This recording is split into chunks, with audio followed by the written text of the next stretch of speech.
Okay. Daf Chaf Chait Amud Aleph Tashema, approximately 13 lines from the top. We're still talking about the case of a person taking matters in his own hands. Can a person enforce the law? Tashma. Minayin Lenitza Shakalu Yamav. In a case where a guy who's a Nirtza is a guy who was an Ived Ivri, worked for another Jew, and 7 years come up to finish his term, and he decides that he wants to continue working. So we take him to the door, pierce his ear, and now he stays the Yovel. So now, in the case of Nirsa, this is referring to a case where the Yovel has arrived and it's time to leave, but he doesn't want to go. And master is saying, okay, time to go. And in doing so, he hurt him and he got him a wound. How do you know he's patur? You should not take payment to return, which means you shall not collect payment for those who returned. Right? Even if the master uses force to make him leave, he is not hayav for injuring him. So we see if you take matters into your own hands, you're not hayav. Tamar says, referring to a case where the slave is a thief. Therefore, it's considered a case of loss, and you're allowed to take matters into your own hands because the guy still works for you and keep on stealing from you. But can it be that he didn't steal now he's stealing? Says, so until now it's true, yes. Until now he hasn't stolen from him because his master, he had the fear of his master. But now that he's not working for him anymore, he doesn't, and now he is not working for him anymore, and he wants to stay in the house. Now the guy knows he'll steal from him. I'm not a different answer. He's referring to the case where the master had given me shibcha kna'anit. Nebedivri can marry a shibcha kna'anit, non-Jewish slave woman. Ada ina hetina, hetina was mutar. Bahashta isura, but now it's asur to be with her. Therefore, he's allowed to throw him out forcefully. Tashma, another question. Maniach et hakad b'shut rabim u'ba'achar v'netkal ba'ushvara. Someone put a picture in public, and another guy tripped on it, and it breaks. Patur is patur for breaking on it. Ta'amad netkal, the only reason why it's patur because he stumbled on it. Hashvara hayav, but it'd be hayav if he broke it, right? So seemingly, you can't take matters into your own hands to clear the way for people. Mar says, who really patur even if he broke it. Same answer as before. The reason why we had to mention the case of stumbling, because the second part of the Mishnah was stumbling. Where Dafka is referring to a case where if the pedestrian was damaged by the pitcher while he was walking, he's damaged by the pitcher while he was walking, it has to be referring to a case of stumbling. But if he intentionally damaged it and he got hurt, like he cut his finger after breaking it, he can't make the guy pay for his damages. Therefore, we have to make the first case also stumbling because the second case had to be stumbling. Tashma. And referring to the case mentioned yesterday, where a lady who grabs another man's sensitive area when her husband's getting attacked by that guy. So the pasuk says that you have to cut off her hand, which means mammon. You have to pay payment, not physically take off her hand. So now, even though she's saving her husband, she still has to pay. Does even apply to a case where even if she could have saved him via a different type of injury, if she hit his knee, for example, right? So therefore, we see maybe you can enforce your own law. The Gemara says, no, it's referring to a case where she was able to save her husband by hitting something else of the guy. She didn't have to hit the guy there, and therefore that's why she has to pay. And that's the case that she's able to she would be patur if she wasn't able to, if that was the only option she had to do, was to grab him there. Patur, that's the case. It's unsafe for the next part of that Breta. The only time it says that you're patur from embarrassment is if a person does it. But if shliach bedin is patur, if shliach bedin does something to enforce the law and embarrasses someone, he's patur. If that's the case of chayav and patur, it should have made a differentiation in that distinction in that brayta as follows. But my in what cases the woman must chayav if she was able to do something else to save her husband. But if she wasn't able to save her husband, she patura. Why is the Mishnah talking about woman and betin? It should be woman with ability to save via a different option or not. Where it says achinami kamar, it's true. That also applies. But if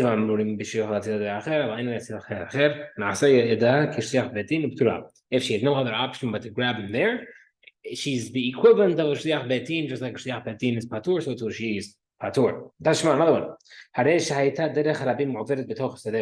There was a public path passing through someone's field, right? This is referring to it's actually a big halacha, because let's say if anybody's been in deal, and if you go from, I believe the block is Royal Place, to go to the shul, there's a private property that the guy made a path for people to pass through. So not so pashut. If he wants to stop using it as a path, or if he sells the house and the new guy doesn't want to use it as a path anymore, he wants to close it up. Not so pashut or simple to stop people from going through. So there's a public path that people use, and he decided, you know what, I'm closing this path and I'm going to give you guys a different path. He has given the second path as a new option, but he couldn't reclaim that first one. If a person can enforce the law for himself, let him take a stick and make sure no one passes through the first one. So we see maybe you can enforce. It says,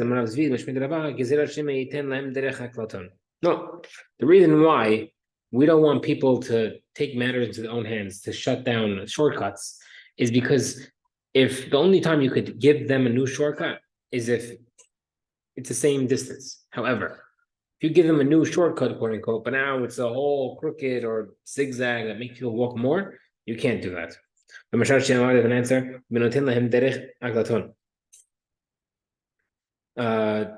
It's referring to the case where it was a crooked path. Therefore, he can't reclaim the first path. Any path that's shifted to the side is considered a crooked path, because you can never have a public place, right? We said if public is using it and you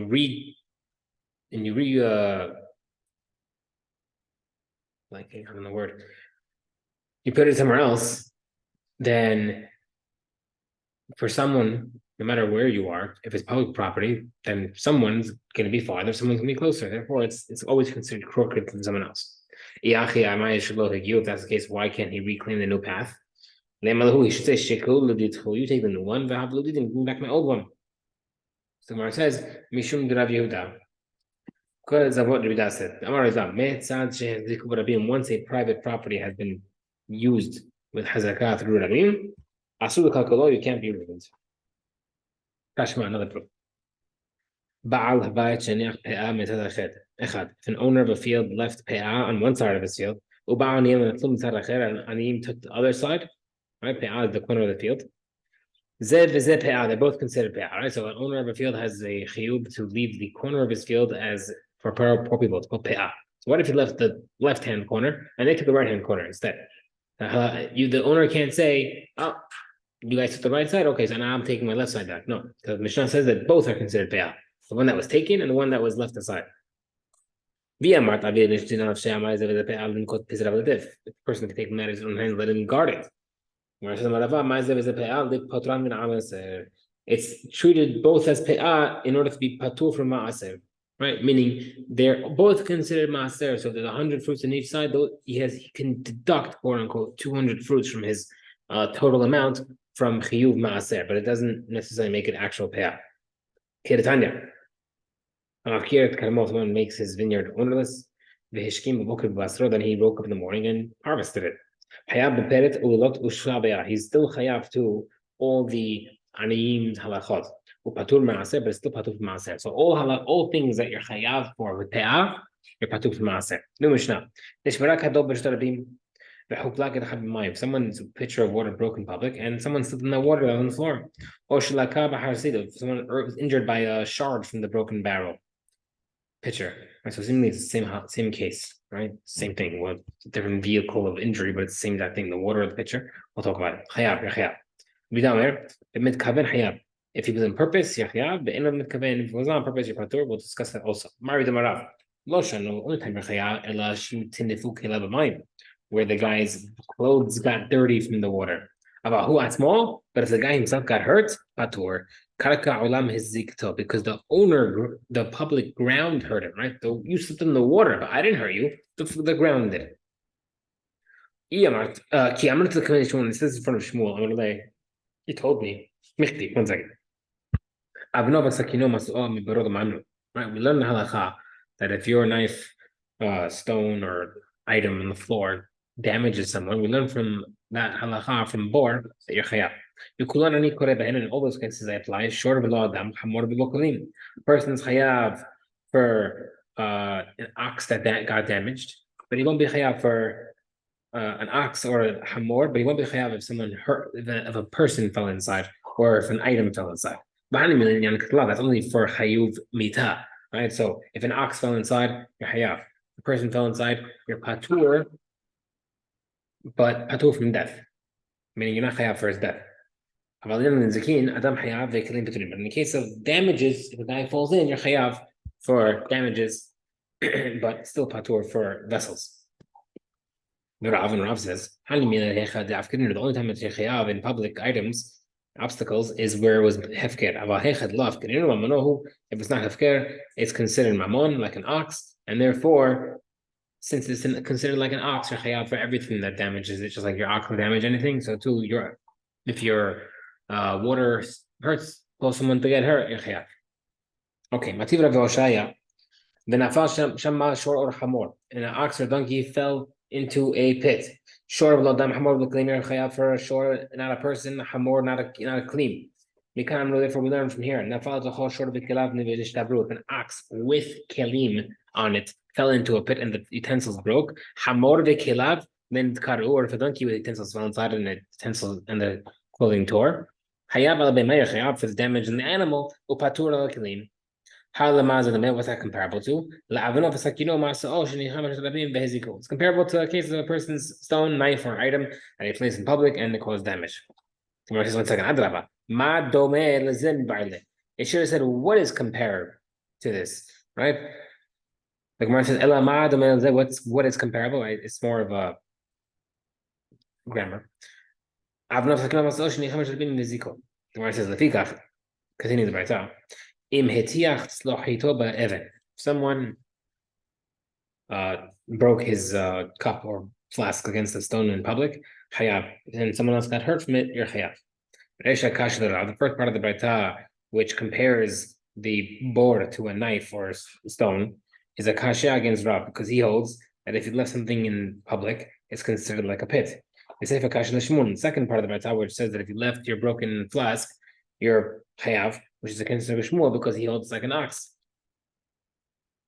Where it says, 1 second, you have a question with your own reasoning. The first part, which says that you're patur if your obstacle damages other utensils, but the second part says you're chayav. How does that work? They each have an answer for their own, in accordance with their own reasoning. Rav answers their own reasoning. When does it apply? When the owner made them hefker. If he did not make the item hefker, hayav. Therefore, someone broke his cup, he's chayav, because it was not hefker. Shmuel answers his own reasoning. Not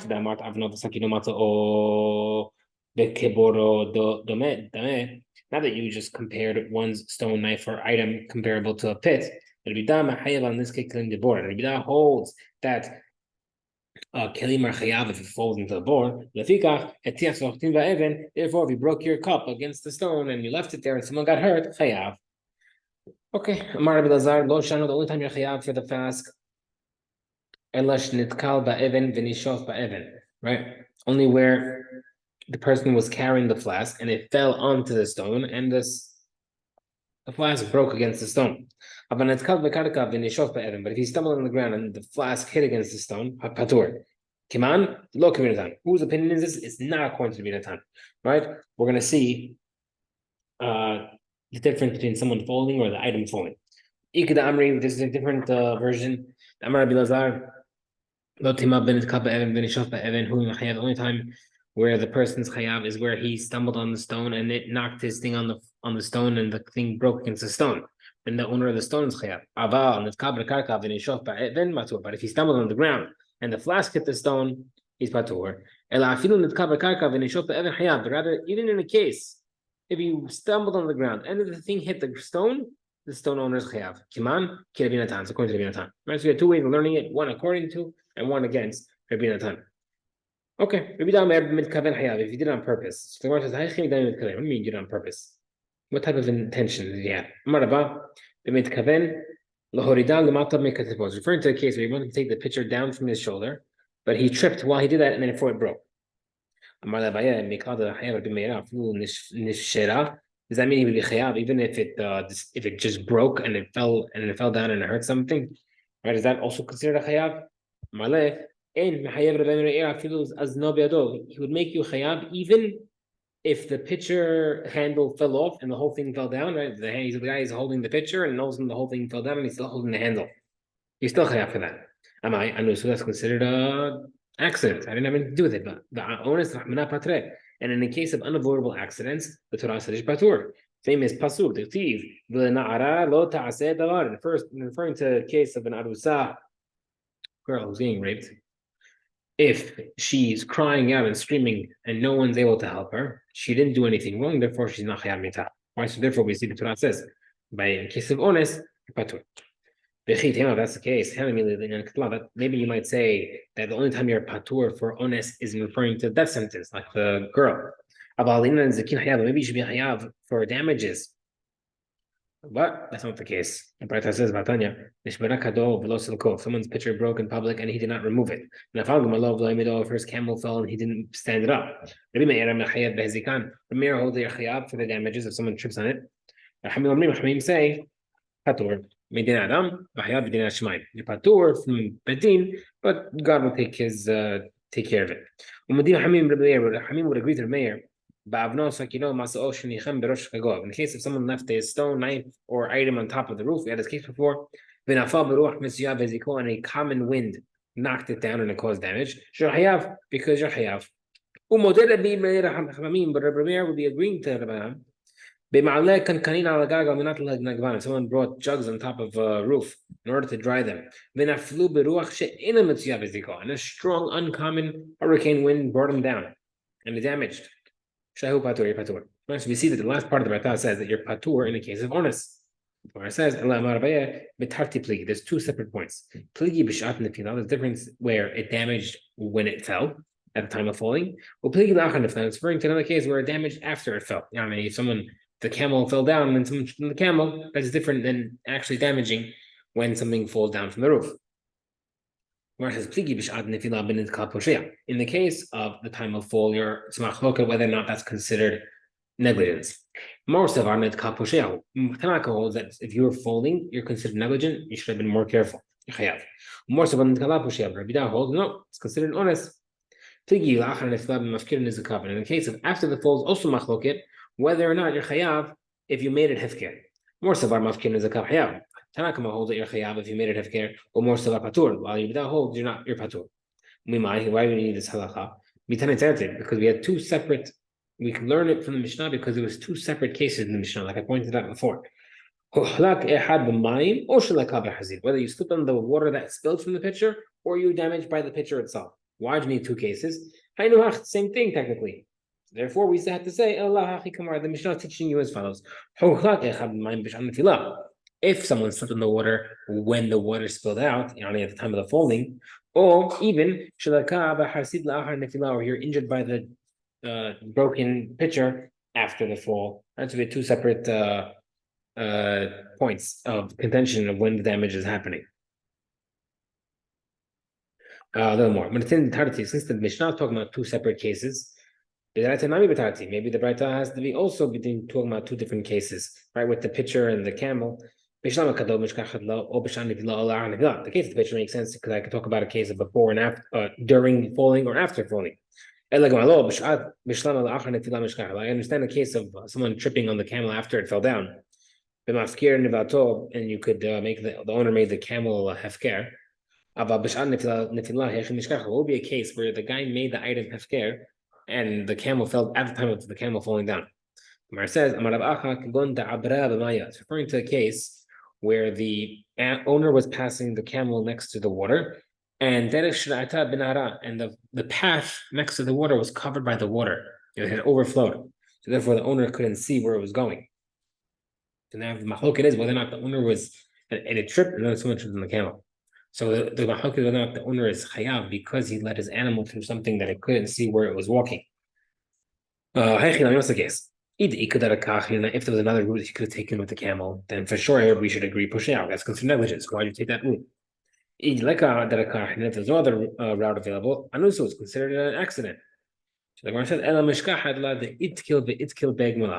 to answer that question, we have to establish the case in the Mishnah of the camel is where he tripped because of the water, and the camel tripped after him. Right. So now we have to look at it again as a case of do you make someone hayav for his own tripping? Is a person automatically considered negligent for his own tripping or not?